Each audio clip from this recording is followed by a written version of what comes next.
In Matthew 6, first off, look at verse 1. Verse 1. Jesus says, beware.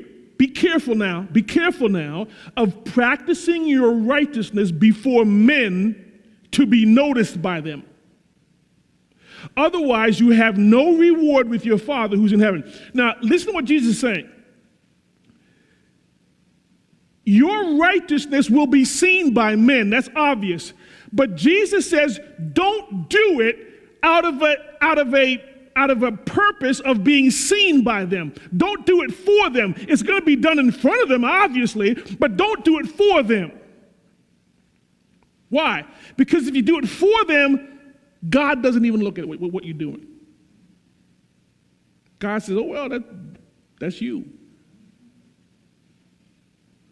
Listen to the first illustration he gives to see his purpose, verses 2 through 4.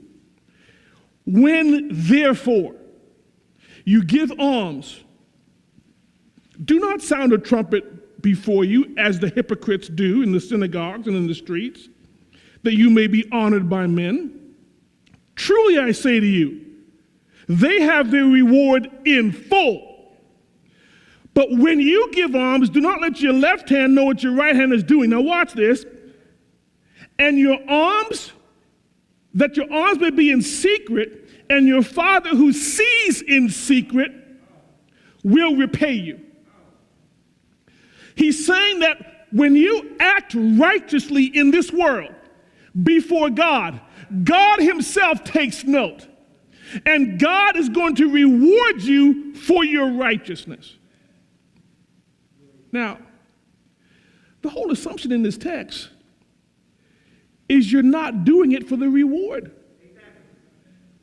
Why are you doing it? To be noticed by God. You're doing it for God. And because it's being done for God, God recognizes that.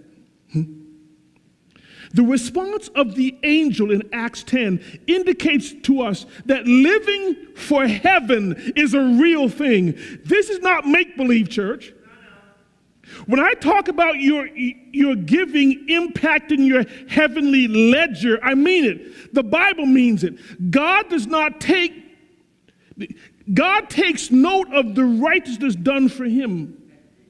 It's no wonder Jesus said in Matthew 6, 19 through 21, do not lay up for yourselves treasures upon this earth where moth and rust destroy and where thieves break in and steal, but lay up for yourselves treasure in heaven where neither moth nor rust destroys and where thieves do not break in or steal. For where your treasure is, there will your heart be also.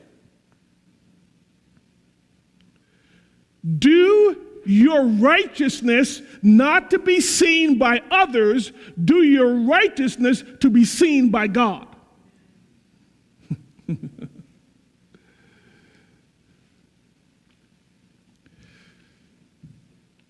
Don't give your money for a tax break. Why do we give it? Why do we give as a church?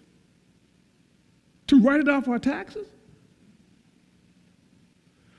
What happens when the government says you can no longer get your taxes?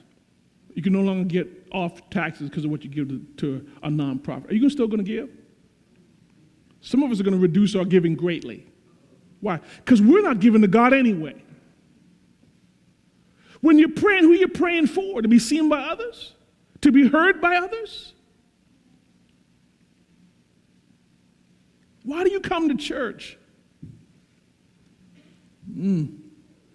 Starting to meddle now, Pastor.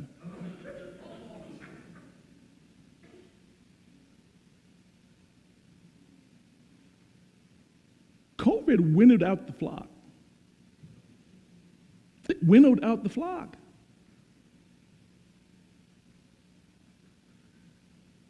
When it became hard to come,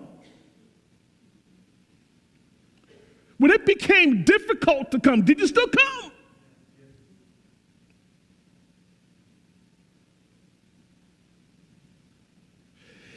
Jesus is not saying, you know what, it doesn't matter as long as your heart's right.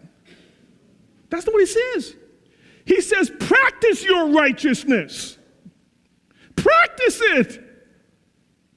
You're supposed to practice it. That's what he expects. But don't practice it to be seen by men. Practice it to be seen by God.